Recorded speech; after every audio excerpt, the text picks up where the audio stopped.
ஒரு பக்கத்துல இருந்து பார்க்கும்போது யானை தெரியும், ஒரு பக்கத்துல இருந்து காளை தெரியும். ஸோ அந்த பிக்சரை பண்ணலாம்னு சொல்லிட்டு பண்ணேன். அது பார்த்தீங்கன்னா கரெக்டாக நான் மழை காலத்தில் ஸ்டார்ட் பண்ணிட்டேன். எனக்கு ஒரு நாளைக்கு 2 மணி நேரம் தான் வெயிலே கிடைச்சது. ஸோ அந்த ஒர்க் A4 சைஸ் ஒர்க் மட்டுமே பண்ணுறதுக்கு 1 மந்த் எடுத்துக்கிச்சு. பெரியார் படமும் கலைஞர் ஐயா படமும் வரைஞ்சிருந்தேன். ஸோ அந்த 2 படத்தையும் வரைஞ்சதை பார்த்துட்டு எனக்கு இந்த 2 ஆர்ட் ஒர்க்கும் NFT வேணும்னு சொல்லிட்டு யூஎஸ்ல இருக்கிற ஒரு தமிழர் அவர் வந்து என்ன கேட்டாரு, எனக்கு இது 2 NFT போடுங்க அப்படின்னு சொல்லி கேட்டாரு. ஒரு ஒர்க் 80,000 சொல்லிட்டு 2 ஒர்க்குமே அவர் வாங்கிக்கிட்டாரு. அப்பா கலைஞர் போட்டோவும் பெரியார் போட்டோவும் 80,000 ரூபாய்க்கு வாங்கிக்கிட்டு கலைஞர் ஐயா படத்தை வந்து ஸ்டாலின் ஐயா கிட்ட போயிட்டு கிஃப்டா பண்ணிட்டாரு. அவர் என்னுடைய ஆர்ட் ஒர்க்கு இந்த அளவுக்கு வேல்யூ வரும் அப்படின்னு தெரிஞ்ச தருணம் அதெல்லாம். ஒரு பக்கத்துல இருந்து பார்க்கும்போது யானை தெரியும், ஒரு பக்கத்துல இருந்து காளை தெரியும்.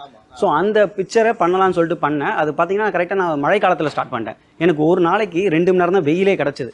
ஸோ அந்த ஒர்க்கு A4 சைஸ் ஒர்க் மட்டுமே பண்ணுறதுக்கு 1 மந்த் எடுத்துக்கிச்சு. ஸோ இந்த ஒர்க்கு தான் இது. இந்த ஒர்க்கில் பார்த்தீங்கன்னா மேக்ஸிமம் பார்த்தீங்கன்னா நார்மலாக அந்த A4 சைஸ் ஒர்க் மட்டும் பண்ணுறதுக்கு எனக்கு 2.5 டேஸ்லேருந்து 3 டேஸ் தான் எடுத்துக்கும்.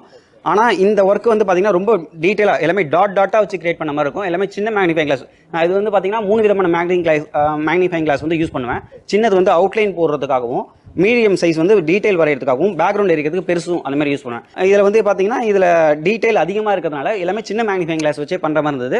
இன்னொன்று இந்த ஒர்க் மட்டுமே எனக்கு 1 மந்த் எடுத்துக்கிச்சு முடிக்கிறது. அப்பா 1 மாதம் ஆகுது.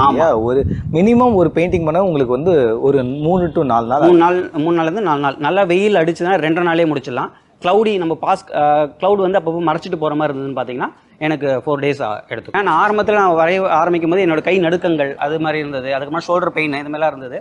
அதுக்கப்புறம் போக போக நான் யாரை பார்த்து இன்ஸ்பயர் பண்ணணும், அவரை பார்த்து நிறைய கற்றுக்க ஆரம்பித்தேன். ஸோ அவர் ஹேட்டு போட்டிருந்தாரு. ஏன்னா வெயிலில் நம்மளை பாதுகாத்துக்க நம்ம கொடையை பிடிச்சிட்டு வரைய முடியாது. கொடையை பிடிச்சிட்டு வரைஞ்சோன்னா நம்ம வரைய இடமும் மறைஞ்சிரும். அப்போ நமக்கு அந்த இடத்துல வெயில் கிடைக்காது. ஸோ அதனால் ஹேட்டு போட ஆரம்பித்தேன், கை க்ளவுஸ் போட ஆரம்பித்தேன். அதுக்கப்புறமா சன்ஸ்க்ரீன் இந்த மாதிரி ஒவ்வொன்று. அப்புறம் சன்கிளாஸ் மஸ்ட்டு. ஏன்னா சன்கிளாஸ் வந்து அந்த ஆர்க்கு பார்க்கும்போது பில்டிங்கோட ஆர்க் பார்க்குற மாதிரி ரொம்ப ஷார்ப்பாக இருக்கும். ஸோ அதனால் கண்ணுக்கு பாதிப்பாகக்கூடாது சொல்லிட்டு சன்கிளாஸ் இந்த மாதிரி நிறைய ப்ரிகாஷன்ஸ் எடுக்க ஆரம்பித்தேன். நிறைய தண்ணி குடிக்க ஆரம்பித்தேன். அதுக்கப்புறம் மோர் அந்த மாதிரி இளநீர் இந்த மாதிரி நிறைய எடுத்துக்க ஆரம்பித்தேன். இன்டெக் நிறைய எடுக்க ஆரம்பித்தேன். ஸோ யாராவது ட்ரை பண்ணி பார்க்கணுன்னு ஆசைப்பட்டால் கூட இந்த ப்ரிகாஷன்ஸ்லாம் பண்ணிக்கிட்டு பண்ணுங்க. எந்த ஒரு விஷயத்துக்கு உங்களுக்கே ஆச்சரியமா இருந்தது, இதெல்லாம் சும்மா வரைஞ்சேன், இதுக்கு ரெவன்யூ இவ்வளோ கேட்குறாங்களே, ஷாக்கிங்காக இருந்தது எனக்கு அந்த மாதிரி?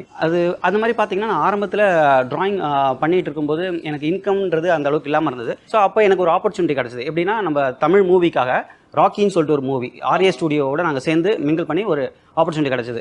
கொலாப் பண்ணி ஒரு ஆர்ட் ஒர்க் பண்ணோம். மொத்தம் 33 ஆர்டிஸ்ட் கலந்துக்கிட்டாங்க. அதில் 11 ஆர்டிஸ்டோட ஒர்க்கை வந்து செலக்ட் பண்ணிக்கிட்டாங்க. ஸோ அதில் ஒரு ஒர்க்கு என்னோட ஒர்க்கு. நாங்கள் அதை NFT நாங்கள் கன்வெர்ட் பண்ணி போட்டோம்.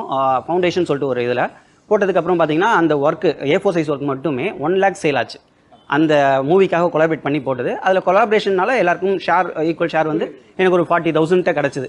அப்போ தான் நான் நினச்சேன், என் ஆர்ட் ஒர்க்கு 1 lakh வரையும் போதா? ஏன்னா நம்ம நார்மலாக நினச்சிட்டு இருப்போம். என்னுடைய ஆர்ட்டோட வேல்யூ எனக்கே அப்போ தான் தெரிஞ்சுது.